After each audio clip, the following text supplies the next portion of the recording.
네, 안녕하십니까. 네, 정은호 의원입니다. 오늘 전국 190개 대학 중 103개교가 올해 25년도 등록금을 인상한다고 결의하고 나섰습니다. 이에 대해 교육부는 형식적인 간담회와 자제 요청만 거듭할 뿐 등록금 인상 전혀 억제하고 있지 못한 상황입니다. 그런데 이 대학들은 무려 8조 7,300억 원의 막대한 적립금을 지금 적립하고 있는 상황이거든요. 그리고 한 해 등록금 총 수입이 약 9조 9,500억 원인 걸 감안하면 한 해 등록금 수입액을 고스란히 그냥 쌓아두고 있는 상황입니다. 그런데도 이런 사립대학들이 국가적 내란 혼란을 좀 틈타 등록금 인상한다며 결의하고 나섰습니다. 이 부분이 맞는 것인지, 그리고 모든 고통을 학생들에게만 부담을 전가하고 있는 상황이 맞는 것인지, 이에 대해 정부와 대학 당국의 책임 있는 자세를 요구하기에 오늘 더불어민주당, 조국혁신당 교육위원들이 기자회견을 하게 되었습니다. 오늘 함께해 주신 위원님들 소개하겠습니다. 우리 더불어민주당 문정복 간사님 참석하셨습니다. 김준영 의원님 참석하셨습니다. 김문수 의원님 참석하셨습니다. 백승아 의원님 참석하셨습니다. 조국혁신당 강경수 의원님 참석하셨습니다. 기자회견을 시작하도록 하겠습니다.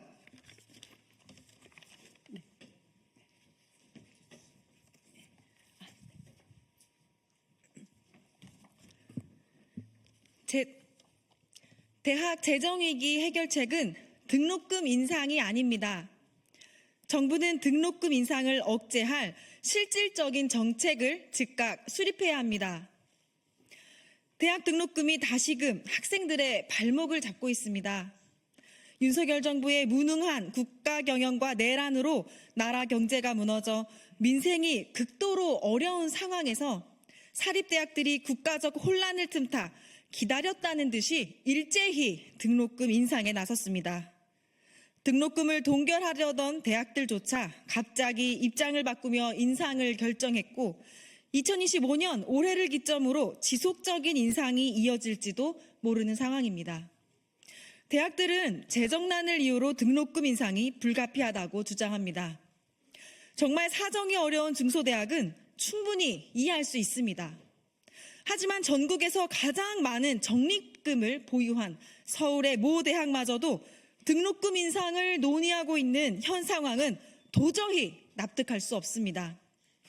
이 대학은 무려 7,898억 원의 막대한 적립금을 쌓아두고도 등록금이 부족하다며 학생들에게 추가 부담을 요구하고 있습니다. 이들 대학이 정말 재정 위기를 겪고 있는 대학입니까?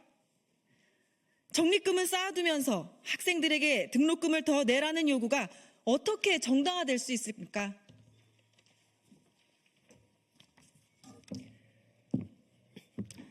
여전히 우리나라 대학 등록금은 세계적으로 높은 수준입니다.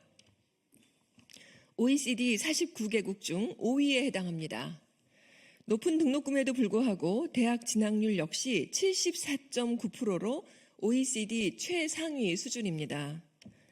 이에 많은 학생이 학자금 대출을 받아 어렵게 학업을 이어가고 있으며 생활비와 등록금을 감당하기 위해 아르바이트에 내몰리고 있습니다. 게다가 이제는 등록금 인상으로 장학금마저 줄어들 위기에 처해 있습니다. 등록금을 인상한 대학들은 국가장학금 이 유형을 받을 수가 없기 때문입니다. 이로 인해 지난해 이 유형 장학금 혜택을 보았던 35만 명의 학생들이 등록금 인상과 장학금 감소라고 하는 이중고를 겪을 수밖에 없게 되었습니다. 그런데도 대학들은 앞다투어 등록금 인상을 강행하고 있습니다. 2월 4일 기준으로 등록금을 인상한 103개 대학 중에서 47개 대학이 법정 상한에 가까운 5%대 인상을 확정했으며 4%대 후반대의 인상을 단행한 대학들도 다수입니다. 대학들은 내란 위기로 국정이 혼란에 빠지고 정부가 권한대행 체제로 운영되는 기회가 오자마자 법정 상한선까지 등록금을 인상하는데 주저함이 없습니다. 국가장학금 2유형이라는 대학들의 등록금 인상을 막을 장치가 무너진 지금 이는 일회성 인상이 아니라 지속적인 인상을 위한 신호탄이 될 가능성이 있어서 큰 우려가 있습니다.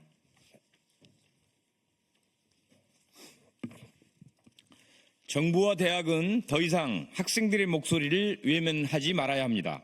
전국 1,750명의 대학생을 대상으로 한 등록금 인식조사에서 98%의 학생이 등록금 인상에 반대했습니다. 또한 등록금 부담에 대한 설문조사에서도 84.6%의 학생이 현재 납부 중인 등록금조차 부담스럽다고 응답했습니다. 학자금 대출을 받아 간신히 학업을 이어가는 학생들, 생활비를 감당하기 위해 아르바이트를 병행하는 학생들에게 추가적인 등록금 부담은 감당할 수 없는 현실입니다. 교육을 받을 권리는 경제적 여건에 따라 제한받아서는 안 됩니다. 지금과 같은 등록금 인상 방식은 근본적인 대학 재정 문제 해결이 아니라 학생들에게 부담만 전가하는 미봉책에 불과합니다. 학령 인구 감소는 이미 현실이며 앞으로 대학들이 경쟁력을 갖추지 못하면 재정난은 더욱 심화될 것입니다.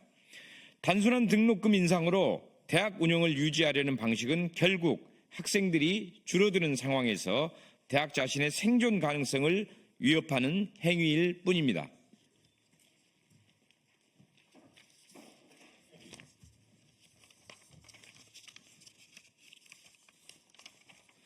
지금 국회에는 등록금 인상률 상한을 지금보다 더 낮추고 학자금 대출의 이자를 대폭 낮추는 법안들이 발의되어 있습니다. 이 개정안들이 통과된다면 대학들이 매년 법정 상한을 근거로 무분별하게 등록금을 인상하는 흐름을 막고 학생들의 경제적 부담을 조금이나마 줄일 수 있을 것입니다. 하지만 이 또한 미봉책에 불과합니다. 이와 별개로 정부는 등록금 인상을 억제할 실질적인 대책을 즉각 마련하고 대학도 이에 상응하는 조치를 취해야 할 것입니다. 대학 등록금 문제를 해결해야 될 가장 큰 책임은 대한민국 교육을 책임지는 정부에 있음을 다시 한번 강조합니다. 정부가 대학 등록금 인상을 방치한다면 결국 우리 사회 전체가 미래 세대에게 지게 될 빚이 될 것입니다. 정부는 등록금 동결을 위해 장학금 등의 재정 지원 확대, 대학 재정 투명성 강화 등 종합적인 대책을 속히 마련해야 합니다. 이에 정부와 대학에 다음과 같이 요구합니다. 첫째, 등록금 인상을 막을 수 있는 제도적 장치가 무력화된 만큼 정부는 무분별한 등록금 인상을 막고 가계의 부담을 완화할 근본적인 정책을 새롭게 수립하라. 둘째, 정부는 대학이 등록금에 의존하지 않고도 지속해서 운영해 나갈 수 있도록 재정 지원 체계를 정비하라. 셋째, 대학은 학생들에게 부담을 전가하기 전에 적립금의 투명한 공개와 활용, 법인 전입금 확대, 불필요한 지출, 구조 조정 등 책임 있는 조치를 취하라. 2015년 2월 6일 국회 교육위원회 더불어민주당 조국혁신당 위원 1동. 고맙습니다. 네, 이상으로 기자회견 마치겠습니다. 감사합니다.